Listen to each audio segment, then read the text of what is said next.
तो गाइस आज हम स्टार्ट करने जा रहे हैं टॉयलेट के भूत का सीजन 2। जैसे कि हमने पिछले सीजन में देखा था, हनाको, नेने और को मिलकर स्कूल के अलग अलग अजूबों का योरीशिरो तोड़ने में लगे हुए होते हैं ताकि हनाको वहाँ के बैलेंस को बनाए रख सके। और इस बीच उन्हें बहुत सारी मुसीबतों का सामना करना पड़ता है। तब हमें ये भी पता चलता है कि हनाको ने अपने छोटे भाई सुकासा को मार दिया होता है, जिस वजह से वो एक भूत बन चुका होता है और नेने इसी बारे में पता लगाना चाह रही होती है। तो गाइस चलो अब देखते हैं कि नेने क्या इस रात से पर्दा उठा पाएगी। तो यहाँ नेने और को हनाको को बुलाने चले जाते हैं क्योंकि उन्हें एक भूत के साथ निपटना होता है। और यहाँ हमारा ठरकी हनाको इस चीज के बदले में नेने को अपने साथ रहने के लिए कहता है। तब नेने अपने हैमस्टर को अपनी पूरी कहानी सुना रही होती है और वो अभी भी हनाको के बारे में जानने की कोशिश कर रही होती है, पर उस बेचारी को कुछ पता नहीं चल रहा होता। तब अगले दिन आयोई उसे एक और र्यूमर के बारे में बताने लगती है, जिसके अकॉर्डिंग स्कूल के अंदर एक बहुत पुरानी बड़ी सी घड़ी है और अगर कोई भी उस घड़ी के हैंड्स को घुमाता है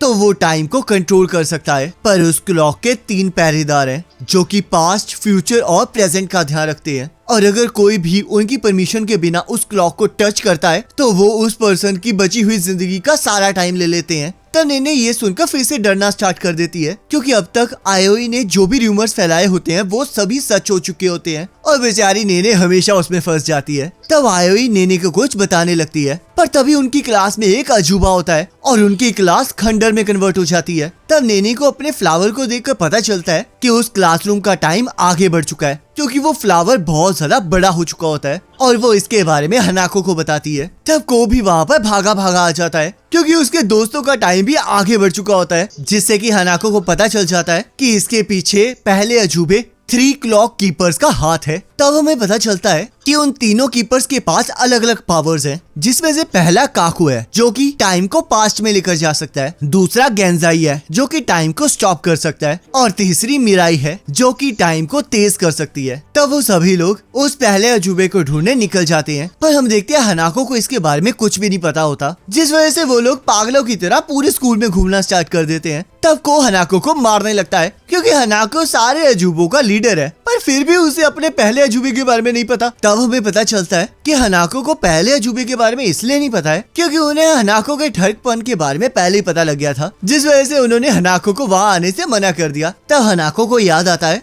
कि जो क्लॉक कीपर टाइम को स्टॉप कर सकता है वो स्टूडेंट बन के स्कूल में घूम रहा है, तो इसलिए अगर वो लोग उसे पकड़ लेंगे तो वो उसे मार मार कर बाकी दोनों का भी पता लगा लेंगे। तब को ये बात सताने लगती है कि स्कूल में तो इतने सारे बच्चे हैं, तो आखिरकार वो उनमें से उस पर्सन को कैसे ढूंढेंगे। पर तभी हनाको उसे बताता है कि चाहे उस अजूबे ने अपने आप को जितने मर्जी अच्छे से छुपाया हो, पर दूसरा भूत उसे ढूंढ सकता है। तब हनाको अपनी एक थ्योरी बताने लगता है, जिसके अकॉर्डिंग वो आयोई को फर्स्ट अजूबा बताता है क्योंकि जब नेने की क्लास का टाइम आगे हुआ था तो आयोई और नेने की चीजें ही ऐसी थी जिन पर कोई असर नहीं हुआ था और ऊपर से सिर्फ आयोई एक ऐसी पर्सन थी जो कि हमेशा भूतों के रूमर्स सुनाया करती थी। तब नेने को किसी लड़की की आवाज आ रही होती है और अचानक से वहाँ पर स्कूल का कांच टूट जाता है, जिससे कि नेने डर जाती है और हम देखते हैं जिस क्लासरूम के बाहर हनाको उन्हें लेकर गया होता है उसके अंदर से आयोई और अकाने बाहर आते हैं। तो हनाको के दिमाग में एक आइडिया आता है जिसके लिए वो नेने की बॉडी के अंदर घुस जाता है और वो आयोई के करीब जाकर उससे प्यार भरी बातें करना स्टार्ट कर देता है। ये भूत तो सच में बहुत ज्यादा ठरकी है।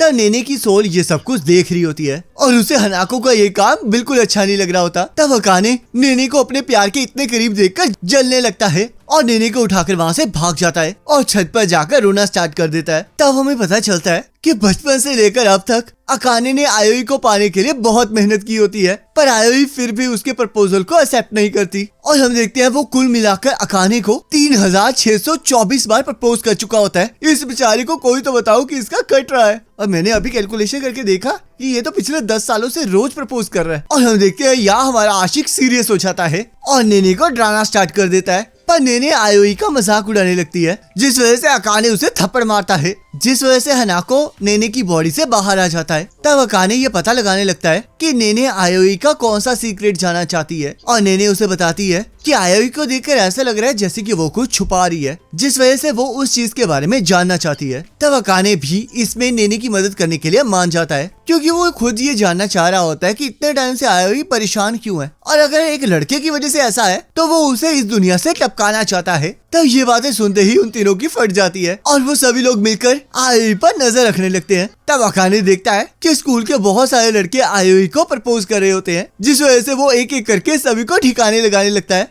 हमारे आशिक का एक ही असूल है कि अगर तुम मेरी ना हुई तो किसी की भी नहीं होगी। तो नेने आयोई के पास इतने सारे प्रपोजल्स को देखकर जेलस फील करना स्टार्ट कर देती है। तो आयोई एक हॉल में चली जाती है और हनाको डिसाइड करता है कि अगर पहला अजूबा इसी तरह शांत रहेगा तो वो अपनी पावर्स का इस्तेमाल करके उसे बाहर आने पर मजबूर कर देगा, जिस वजह से हम देखते हैं कि हनाको झूमर को आयोई के ऊपर गिरा देता है। पर तभी अचानक से टाइम रुक जाता है और हमें पता चलता है कि वो पहला अजूबा और कोई नहीं अकाने है, जो कि अपने प्यार को बचा लेता है। तब अकाने हनाको को मारना स्टार्ट कर देता है क्योंकि उसने आयोई की जान खतरे में डाली होती है। पर तभी नेने बीच में आ जाती है और अकाने ये देखकर हैरान हो जाता है कि उसके टाइम स्टॉप करने की वजह से को तो रुक गया, पर नेने क्यों नहीं रुकी है। तब अकाने की टाइम स्टॉप करने वाली लिमिट पूरी हो जाती है, जिस वजह से उन्हें वहाँ से जाना पड़ता है। और यहाँ पर हमें पता चलता है कि हनाको को अकाने पर शक इसलिए हुआ था क्योंकि उसने एक ही झटके से हनाको को नेने की बॉडी से बाहर निकाल दिया था, जो कि एक नॉर्मल इंसान तो बिल्कुल नहीं कर सकता। पर तब उन्हें ये समझ नहीं आ रहा होता कि आखिरकार अकाने एक अजूबा कैसे हो सकता है। तब अकाने उन्हें बताता है कि नेने की तरह ही उसे भी धोखा देकर उसके साथ कॉन्ट्रैक्ट बनाया गया है, क्योंकि क्लॉक कीपर्स ने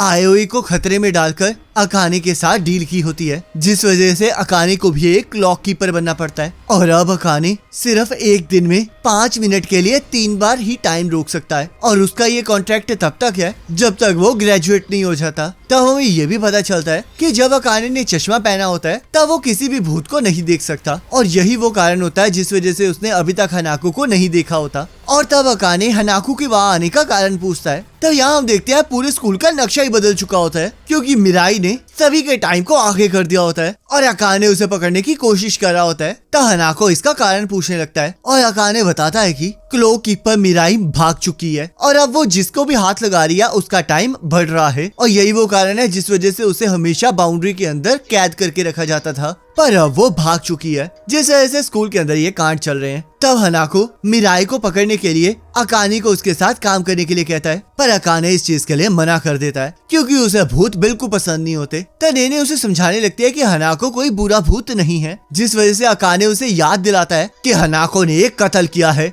और क्योंकि हनाको जिंदा नहीं है तो उसे नहीं पता कि किसी की जिंदगी की कीमत क्या होती है। तब अकाने मिराई को पकड़ने के लिए उनके साथ हाथ मिलाने के लिए तैयार हो जाता है। तो यहाँ सभी लोग मिराई को पकड़ने का प्लान बना रहे होते हैं और हनाको को किसी भी कीमत पर नेने को मिराई से दूर रखने के लिए कहता है। तब वो लोग देखते हैं कि उनके पास जो कैंडीज का पैकेट होता है उसमें से अजीब सी आवाज आ रही होती है और हम देखते हैं मिराई उसी के अंदर छुपी हुई होती है। तब वो सभी लोग मिराई को पकड़ने की कोशिश करने लगते हैं, पर मिराई तो किसी के हाथ आ ही नहीं रही होती। तब को बड़ी मुश्किल से मिराई की चोटी को पकड़ लेता है, पर मिराई उसी के टाइम को बढ़ा देती है और हम देखते हैं को की पावर की वजह से उसकी एज ज्यादा नहीं बढ़ती, जिस वजह से वो अपने बड़े भाई मीनामाटो की तरह दिखाई देने लग जाता है और नेने अपने आप को सेक्सी बनाने के लिए मिराई के पीछे भागने लगती है, पर मिराई तो उसके हाथ आती ही नहीं है। तब अकाने उसे समझाता है कि मिराई सिर्फ टाइम को आगे बढ़ा सकती है, पर नेने तो पहले से ही अगली है तो उसका कुछ नहीं हो सकता, जिससे कि नेने का दिल ही टूट जाता है। तब को नेने को हौसला देने लगता है, पर नेने उसके चाम की आगे पिघलना स्टार्ट कर देती है। वैसे दोनों असिस्टेंट और बॉस एक जैसे ही हैं, जहां इन्हें अच्छी लड़की और लड़का दिखाई दे वहीं पर लाइट टपकाना स्टार्ट कर देते हैं। तब मिराई को पकड़ने के लिए नेने को एक आइडिया आता है, जिस वजह से वो हर जगह कैंडीज बिछा देती है और मिराई उन कैंडीज को इकट्ठा करते हुए उनके जाल में फंस जाती है। तब को अपनी पावर्स के जरिए मिराई को कैद कर लेता है और अकाने उसकी मदद करने के लिए टाइम को स्टॉप कर देता है। तब मिराई भागने के लिए नेने को टच कर देती है, पर नेने की बॉडी पर कोई असर नहीं होता और हमें यहाँ पर एक शॉकिंग न्यूज पता चलती है कि नेने के पास जीने के लिए ज्यादा टाइम नहीं बचा है। तब काको आकर को का टाइम पीछे कर देता है, जिससे कि वो नॉर्मल फॉर्म में आ जाता है और को नेने के बारे में हनाको से पूछने लगता है। तब हनाको उसे बताता है कि नेने के पास 1 साल से भी कम टाइम बचा है और ये सब कुछ उसके कॉन्ट्रैक्ट की वजह से नहीं हो रहा है। तब हमें एक इम्पोर्टेंट बात पता चलती है कि हनाको को सिर्फ वही बुला सकता है जो कि दूसरी दुनिया के करीब हो, जैसे कि या तो लोगों के पास को की तरह पावर्स हो या फिर वो मौत के करीब हो। तब को देखता है कि हनाको को इस चीज से कोई फर्क नहीं पड़ रहा होता और वो हनाको को पकड़ लेता है। पर हनाको उसे समझाता है कि वो बस अपने तरीके से नेनी का ध्यान रख रहा है और वो सब कुछ कर रहा है जिससे कि नेनी अपना आखिरी टाइम अच्छे से बिता सके। तब हनाको को पकड़ लेता है और काको को पूरे स्कूल का टाइम रिवर्स करने के लिए कहता है, जिससे कि सारे ह्यूमंस की याददाश्तें भी मिट जाएंगी और सिर्फ उन्हीं की याददाश्त रह जाएगी जिनके पास ज्यादा पावर हो। पर को के पास अभी इतनी पावर नहीं है, जिस वजह से वो भी नेने के इस राज के बारे में भूल जाएगा। तो हनाको को ये सब कुछ भूलने के लिए कहता है और उसे हार मानने के लिए कहता है, क्योंकि इसमें वो कुछ नहीं कर सकता। पर को इस चीज के लिए मना करने लगता है क्योंकि उसने अभी अभी मित्सुबा को भी खोया होता है और वो ये नहीं चाहता होता कि वो नेने को भी खो दे। तब अकाने को की ये डेडिकेशन पसंद आती है, जिस वजह से वो को का टाइम रोक देता है ताकि जब काको टाइम को रिवाइंड करे तब उसकी याददाश्त ना जाए। तब हनाको भी इस चीज का अप्रूवल दे देता है और काको पूरे स्कूल के टाइम को रिवर्स कर देता है। तब हम यहाँ देखते हैं कॉन्ट्रैक्ट की वजह से नेने की याददाश्त भी नहीं गई होती और पावर होने की वजह से मिनामोटो को भी सब कुछ याद होता है, जिस वजह से वो अकाने को पकड़ लेता है और ये सब कुछ करने की वजह से उसे काउंसिल रूम में खींच कर ले जाता है। तो यहाँ लंच टाइम में को और मिनामोटो प्रैक्टिस कर रहे होते हैं और मिनामोटो को हनाको के लिए परेशान होने से मना करता है क्योंकि उसे हनाको को मारने का काम दिया होता है। तो अगर वो इस तरह उसकी चिंता करता रहेगा तो वो उसे कभी मार नहीं पाएगा। तो यहाँ नेने हनाको को ढूंढ रही होती है पर उसे हनाको कहीं नहीं मिल रहा होता और याको उससे मिलने आ जाती है क्योंकि नेने ने याको की स्टोरी को ही चेंज कर दिया होता है, जिसके अकॉर्डिंग मिसाकी स्टेयर्स अब रोमांस वाली जगह बन चुकी होती है और अगर अब कोई भी 4th स्टेप पर पैर रखता है तो उसका ब्रेकअप हो जाता है, जिस वजह से याको बहुत ज्यादा परेशान हो चुकी होती है क्योंकि अब वहाँ पर बहुत सारे कपल्स इकट्ठा हो रहे होते हैं। तो याको इस चीज से परेशान होकर नेने को काटना स्टार्ट कर देती है और नेने हनाको को मदद के लिए बुलाने लगती है। पर याको नेने को बताती है कि हनाको इस टाइम यहाँ पर नहीं है और अगर उसे हनाको से मिलना है तो उसे लैब में जाना पड़ेगा। तब नेनी 5वें अजूबे से मिलने लैब में चली जाती है जहाँ टीचर को से बचकर भाग रहे होते हैं क्योंकि को उनके लिए खाने के लिए बहुत सारे कीड़े मकोड़े लाया होता है ताकि वो उसे खाकर उसकी मदद कर सके। तब टीचर उसे कहने लगते हैं कि वो ऐसा कुछ भी नहीं खाते हैं और नेने ये सोची होती है कि आखिरकार इसने इतने सारे कीड़े मकोड़ों को इकट्ठा कैसे कर लिया है और हमें पता चलता है कि ये सब कुछ मिनामोटो की चाम का कमाल होता है, जिस चक्कर में पूरे स्कूल ने मिनामोटो की इसमें मदद की होती है। तो नेने उस फेवर के बारे में पूछने लगती है जिसके बारे में को कुछ भी बता नहीं पा रहा होता, पर टीचर बात को घुमाने के लिए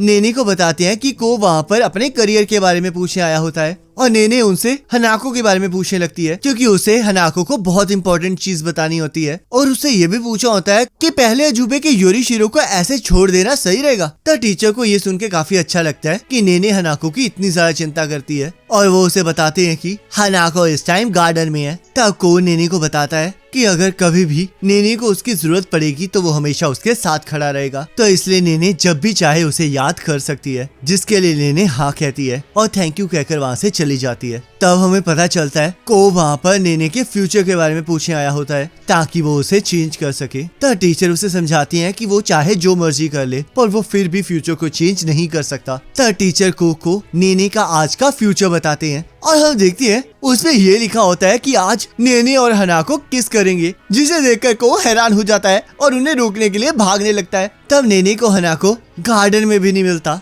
और कन्फेशन ट्री उसे बताता है कि हनाको छत पर गया है। तब नेने को अकाने की एक चीज मिलती है जिसे वो उसे देने के लिए चली जाती है, पर हम देखते हैं वहाँ पर मिनामोटो ने अकाने को उसकी गलती की सजा दे रखी होती है और वो बेचारा 1 घंटे से वहीं पर बैठा होता है। तब मिनामोटो वापस आ जाता है और नेने की वजह से अकाने को सस्ते में ही छोड़ देता है। तब हमें पता चलता है कि जो ग्लासेस अकाने ने पहने होते हैं उसके ऊपर मिनामोटो ने ही जादू किया होता है ताकि उसकी स्पिरिचुअल पावर नॉर्मल ह्यूमन की तरह ही कम हो जाए और वो किसी भी भूत को ना देख पाए। पर नेने उसका कारण पूछने लगती है। तब मिनामोटो उसे समझाता है कि कई बार कुछ ना जानना ही सही चीज होती है, क्योंकि जब आप किसी चीज को जान लेते हैं तो उसे भूल पाना बहुत ज्यादा मुश्किल हो जाता है। तो इसलिए कुछ लोगों के लिए यही सही होता है कि उन्हें कुछ पता ना चले। तब बेचारी नेने को कुछ समझ नहीं आ रहा होता क्योंकि वो तो मिनामोटो के ख्यालों में खोई होती है। तब नेने हनाको को ढूंढने निकल जाती है और अकाने मिनामोटो से पूछने लगता है कि क्या वो नेने की वजह से हनाको को छूट दे रहा है, क्योंकि उसे भी पता है कि नेने के पास ज्यादा टाइम नहीं बचा है। तब मिनामोटो इसके बारे में कुछ भी नहीं कहता और अकाने को सजा देने के लिए उसे झटके देने लगता है। तब हम देखते हैं आखिरकार नेने हनाको से मिल ही लेती है